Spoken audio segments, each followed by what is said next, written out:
Vous êtes sur InfoLive TV, le journal vous est présenté par Hélène David. Le cabinet israélien de sécurité a décidé mercredi de considérer la bande de Gaza comme une entité hostile à Israël, a indiqué un haut responsable israélien.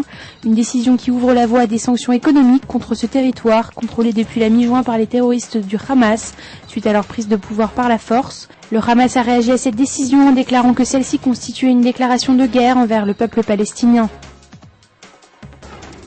Mercredi, la secrétaire d'État américaine Condoleezza Rice et le ministre des Affaires étrangères Tzipi Livni se sont rencontrés lors d'une conférence de presse. Tzipi Livni a déclaré qu'elle espérait que le peuple palestinien comprenait que la sécurité israélienne était dans leur intérêt et qu'apporter leur soutien au Hamas n'allait leur être d'aucune aide. La secrétaire d'État a quant à elle assuré que les États-Unis n'abandonneraient pas les Palestiniens innocents de Gaza, mais a exprimé son inquiétude concernant la prise de contrôle de Gaza par le Hamas. L'opération menée par Tsahal dans la localité palestinienne de Naplouse s'est poursuivie mercredi. 12 Palestiniens recherchés y ont été arrêtés et 2 Palestiniens armés affiliés au Hamas ont été tués. Cette opération qui a débuté mardi vise à contrecarrer des attentats contre Israël que le Hamas projetterait de mener d'après des informations détenues par les renseignements israéliens. Le porte-parole d'Abbas a déclaré mercredi au sujet de cette opération qu'Israël entretenait le cycle de la violence et des effusions de sang. La suite de votre programme sur InfoLive TV, c'est un reportage exclusif sur la réaction du Hamas aux déclarations du gouvernement israélien.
Découvrez en avant-première le nouveau service d'InfoLive TV.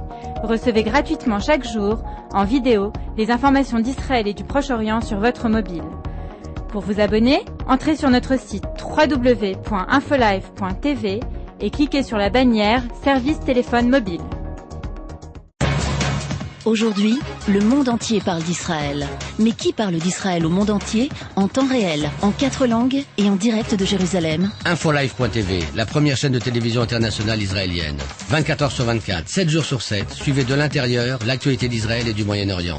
Des reportages, des interviews, un grand journal et des flash infos en images dès que l'actualité l'exige. Infolive.tv, votre regard direct et vrai sur l'actualité d'Israël. Retrouvez InfoLive sur internet www.infolive.tv. InfoLive TV.